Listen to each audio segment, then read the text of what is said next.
November 3rd, 1992, a night that would forever change American politics. As the nation eagerly awaited the presidential election results, the media projected a tight race between incumbent George H.W. Bush and challenger Bill Clinton. But in this alternate reality, something extraordinary happens. Against all odds, Ross Perot, the billionaire businessman and third-party candidate, emerges victorious. Perot, with 37% of the vote, defies expectations and rejects the traditional two-party system. His message as an outsider and problem solver resonates with voters frustrated by the status quo. The media erupts, and for the first time in modern history, a third-party candidate wins the presidency. This is more than just an upset. It's a revolution that will reshape the future of the United States. But how did Perot win, and what happens next?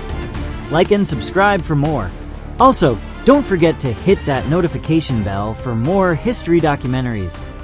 Please watch the video till the end, as good interaction would help the performance of the video and the growth of my channel massively. The decisive factors. How Ross Perot won the 1992 election. Ross Perot's victory in 1992 was driven by a combination of factors that made his third-party candidacy not just viable, but unstoppable. 1. The economy. With a recession and high unemployment, voters lost faith in the Bush administration and the two-party system. Perot's focus on fiscal responsibility, deficit reduction, and budget balancing resonated with those tired of economic mismanagement. 2. Perot's charisma and populist appeal. Perot's no-nonsense, outsider style contrasted with the political elite. As a self-made billionaire, he connected with everyday Americans, using TV ads and town halls to become a household name. 3. Bush's low approval ratings. By 1992, Bush's popularity had plummeted due to broken promises, especially on taxes, and the ongoing economic slump. Moderates who had backed him in 1988 turned to Perot, who promised pragmatic solutions. 4. Clinton's weaknesses. Bill Clinton's campaign suffered from scandals and perceptions of inexperience. This opened the door for Perot to capture a significant portion of voters seeking a fresh alternative. The reaction. George H.W. Bush and the American people. Perot's victory stunned the nation. President George H.W. Bush, believing he was on track for re-election, reluctantly conceded in a speech that reflected his disbelief. For many Americans, Perot's win sparked hope and a sense of renewal. Some saw it as a rebuke of the political elite, while others viewed it as the beginning of a new era where third-party candidates could rise to power. Perot's presidency, a new era of politics. As president, Ross Perot would face a steep learning curve. He was a businessman, not a politician, and his decision-making style would reflect that. 1. Cabinet and leadership style. Perot would likely assemble a diverse and unconventional cabinet, bringing in experts from various fields rather than sticking with traditional political figures. His focus would be on solving problems efficiently and pragmatically. Expect appointments from the business world, tech industry, and academia rather than established political figures. Perot's leadership would be direct, with a strong emphasis on performance and results. 2. Economic policies. Perot's presidency would be defined by his commitment to reducing the national deficit and cutting government waste.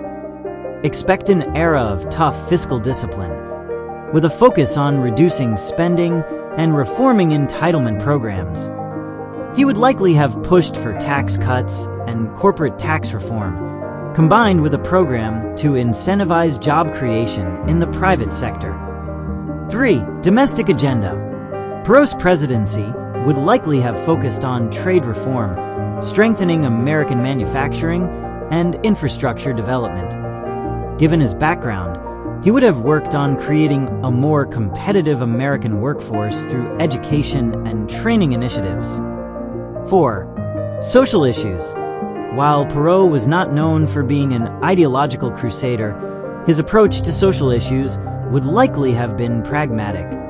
He would focus on finding solutions rather than ideologically driven policies. His approach might have included a balance of government programs and private sector involvement, especially on issues like healthcare and welfare. The impact on American politics. End of the two-party system.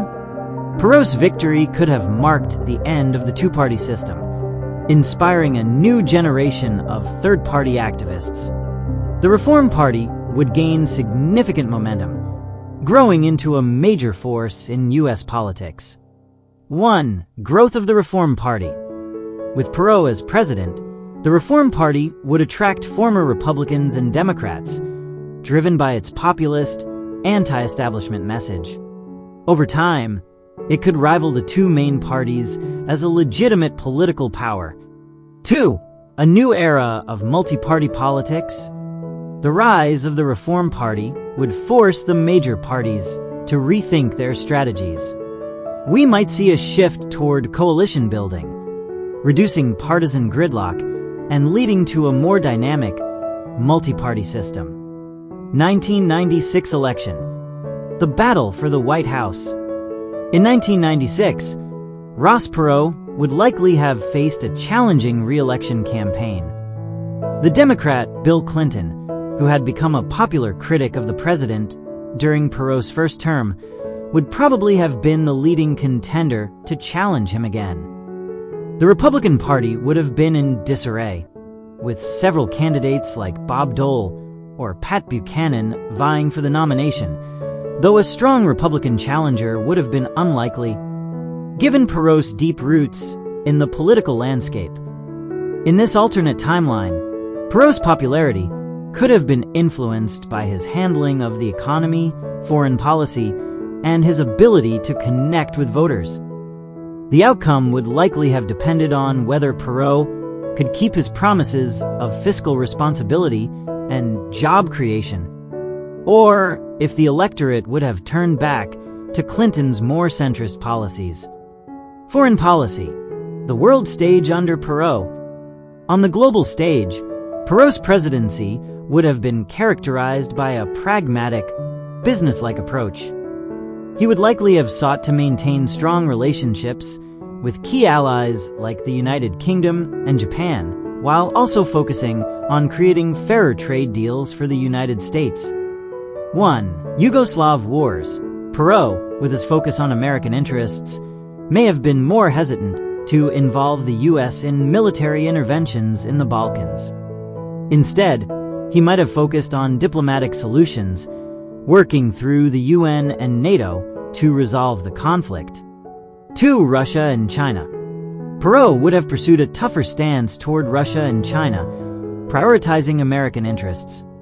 His relationship with Russian President Boris Yeltsin would have been pragmatic, focusing on economic and trade relations, while his policy toward China might have leaned toward assertive trade negotiations and human rights issues. Conclusion. The legacy of Ross Perot's presidency. Perot's victory in 1992 would have altered the trajectory of American politics. His presidency would have ushered in an era of fiscal discipline, political reform, and a more open political system. While his presidency would not have been without its challenges, it would have been remembered as a time when outsiders were no longer dismissed, and the power of the people was firmly in the hands of those who dared to defy the political establishment. What do you think?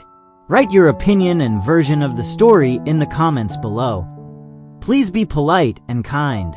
If you want to know what would have happened if Nixon defeated Kennedy in 1960, click on the video on the left. Thanks for watching.